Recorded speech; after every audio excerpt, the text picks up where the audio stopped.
Hey YouTube, Booth Dog is here again. It's Friday, so I think what I'm going to start doing will bring back College Friday a little more formally. Of course, you can ask me any questions you have in your Google Meet, but I think I'll start each Friday's video with a little, I don't know, piece of advice or story from my college days. Today, just, it's the beginning of April, so seniors, if you haven't chosen a college yet, if you are planning to go to college, then you do only have about a month left to do that. So I thought I'd offer a little advice as far as doing that. I know my advice in the past, or at least in my experience, as I've explained, was that visiting these different colleges really helped me decide what I wanted to, or where I wanted to go, what I wanted to choose. That's not really an option for you right now, and there's nothing we can do about it. So I think there's still a lot of ways for you to do some research on this, for you to talk to people you know who've gone to these schools, for you to research how this school that you're looking at has reacted to this entire situation. I think it says a lot about a school and how supportive they are of their student body, based on the decisions that they've made in the last few weeks. So I think that's definitely an important consideration to make. Otherwise, it's kind of back to the same questions that I've been telling you to ask yourself all year. How much financial aid are you getting? How much debt are you willing to go into? If it's a few $1,000s for a fantastic school, that's worth it to me. I mean, that's what I did. I can't speak to each person's individual situation, but if it's only a little bit of money in the long run, I know a few $1,000s seems like a lot, but over the course of your life, it's really not, at least personally. Each situation's different, and of course, if you're thinking, God, I'm gonna go $100,000 into debt for this school, that's a whole other situation, okay? So even more to think about and to research and talk to people about, okay? So again, I can only speak from my personal experience. Certainly not right for everybody, but it's helpful to hear these different stories, okay? So that's my bit of advice for this week as you are looking at what school to attend. That deadline's coming up pretty soon. Reach out to me with any other questions. Otherwise, we'll bring Mr. Boothman on and get started with today's lesson. Good morning, happy Friday. Here we are, the last day of section 8.1. Your 8.1 exit ticket will be due by midnight tonight, so go ahead and work through these practice problems. I'm about to go through the answers with you, and then take that exit ticket by the end of today. So each slide has 4 problems for you to complete. So do however many you feel that you need to. These problems, thankfully, don't take too long. Do your work first, and then watch this, and check your answers with what I'm doing, and then take the exit ticket. So our first question, for the sequence AN equals 6 minus 2n, find the 12th term, 14th term, 22nd term, and 24th term. Well, if we're looking for the 12th term, that means we're looking for A12. So what does n equal? 12. So we literally just plug in 12. We get 6 minus 2 times 12, negative 18. Okay.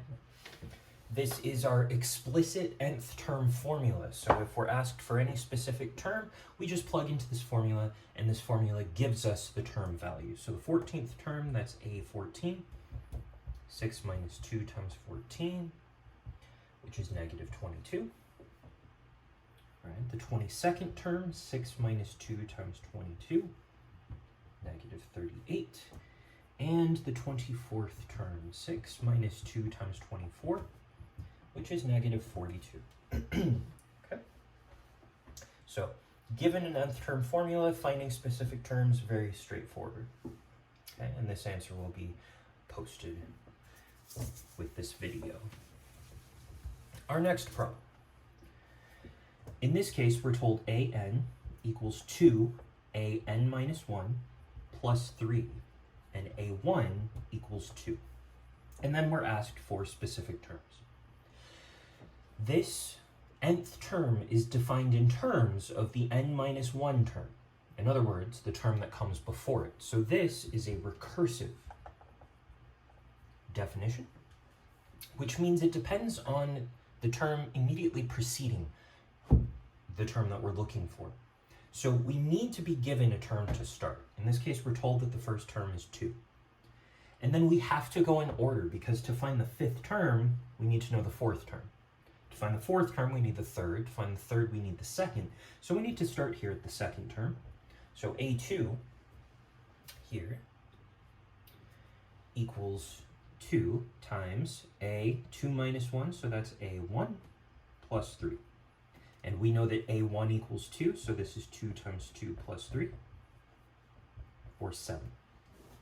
All right, now that we know the second term, we can look for the third term. The third term is 2 times 3 minus 1 is 2, so a2 plus 3. We know that a2 is 7. Okay, and so on. So recursive sequences, we need to know the term right before it. N minus 1, so a3. We know a3 is 17. And lastly, the fifth term is 2 times the fourth term plus 3. Fourth term is 37. There we go. So, recursive, almost as simple as just an explicit nth term formula. We just need to know the term right before it to be able to substitute. Okay. All right. A few more examples today. If a1 equals 5 and d equals 3, find the 42nd, 20th, 5th, and 100th terms of this sequence. Now, what kind of sequence are we given? Well, we're given a first term, and we're told d equals 3. D is a common difference, which means we're talking about an arithmetic sequence. And to find any term of an arithmetic sequence, we want the nth term formula, an explicit formula that will give us any given term. Okay. Well, the nth term for an arithmetic sequence is a1 plus n minus 1 times d. So we plug in what we're given, 5 plus n minus 1 times 3.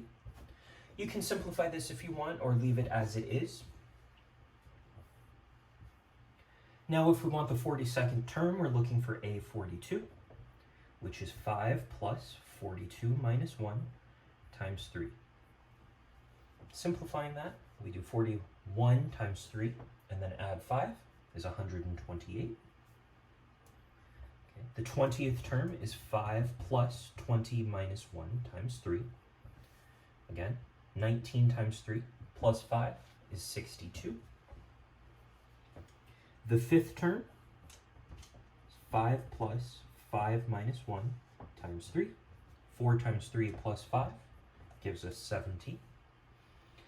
And finally, the 100th term is 5 plus 100 minus 1 times 3.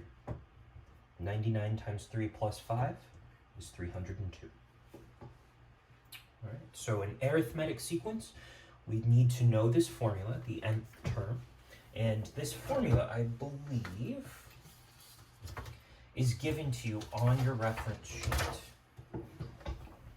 So it's in this section right here, sequences in series. You are given the nth term formula for an arithmetic sequence as well as a geometric sequence. Okay?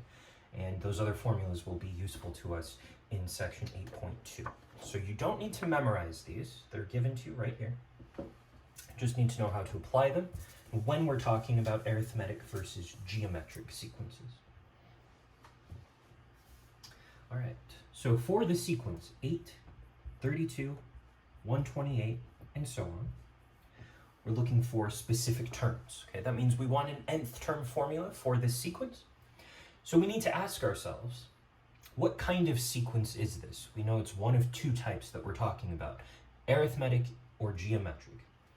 Are we adding or subtracting a number to get to the next term? Or are we multiplying or dividing by some number to get to the next term? Remember, it needs to be the same number each time. Well, we're clearly not adding because we'd be adding different amounts. 8 times 4 gives us 32.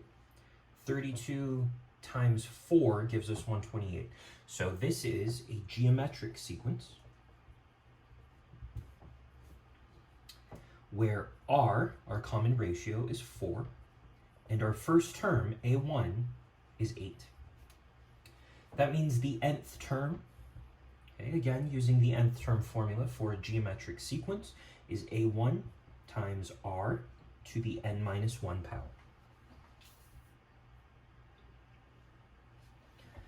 So, answering the questions we're given, the 10th term is going to be a10, which is 8 times 4 to the 10 minus 1 power, so that's 9. And we'd use a calculator here unless you happen to know the 9th power of 4 times 8, and we get a pretty large number here. Okay. The 8th term, so a8 equals 8 times 4 to the 8 minus 1 power. That's 8 times 4 to the 7th. Again, using a calculator. Get this lovely number. The 20th term. 8 times 4 to the 20 minus 1 power. So that's 8 times 4 to the 19th. This can be pretty large. Okay, let's see. I did this earlier, so let's write down the answer I got in my calculator. There we go. Okay, let's see, what is this? This is million, billion, trillion. This is 2 trillion. Quite a large number there. All right, the 7th term. 8 times 4 to the 7 minus 1 power. That's 8 times 4 to the 6th. A little more reasonable there. Just 32,000 something. All right, so sometimes we're not just given a1 and r or d. Sometimes we're given the actual sequence. We need to determine what this information is for ourselves. Okay, so not too bad though, as long as we know what we're looking for. A couple more examples here.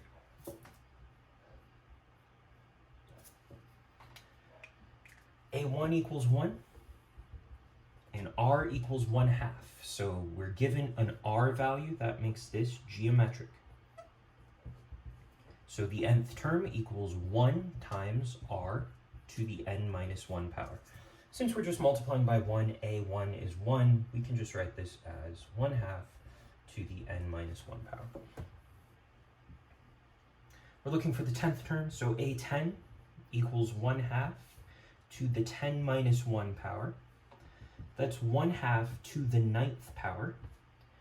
Now when we raise a fraction to a power, we raise the numerator to the power and the denominator to the power.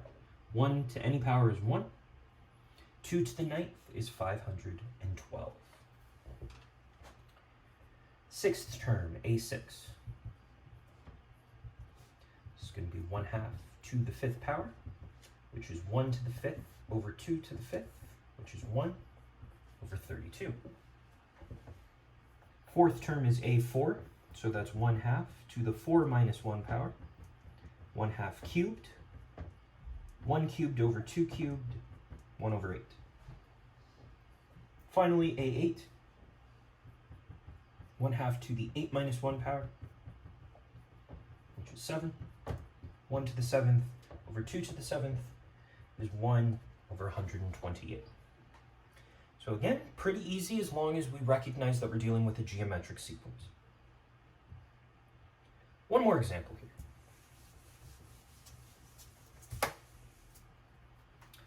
An equals -2 an minus 1 plus 1, where a1 equals 1. Now, again, this is defined in terms of the term before the nth term, which means this is a recursive sequence, which means we need to find this in order. So we're given a1 to start, but we can't start with a3 here because we need to know a2 to find A3. So we'll start down here. A2 equals negative 2 times 2 minus 1 is 1. So this is A1 plus 1. And we know A1 is 1. Negative 2 plus 1 is negative 1.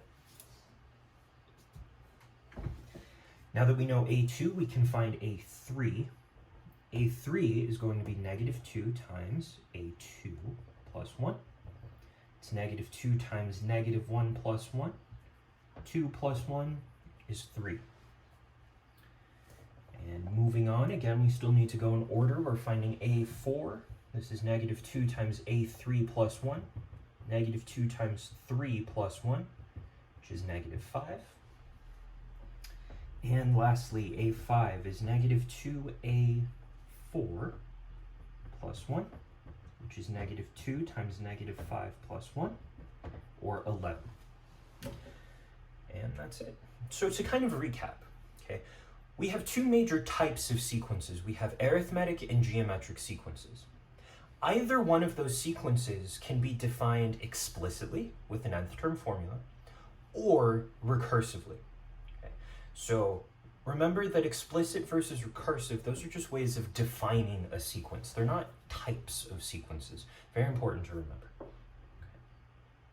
So once you've gone through your work, you've asked me any questions you might have, go on ahead and take that 8.1 exit ticket by midnight tonight. And next week, we will look at section 8.2. Thanks so much. Thanks, Mr. Boothman. And I'll see all of you tomorrow. Make sure to like and subscribe on your way out.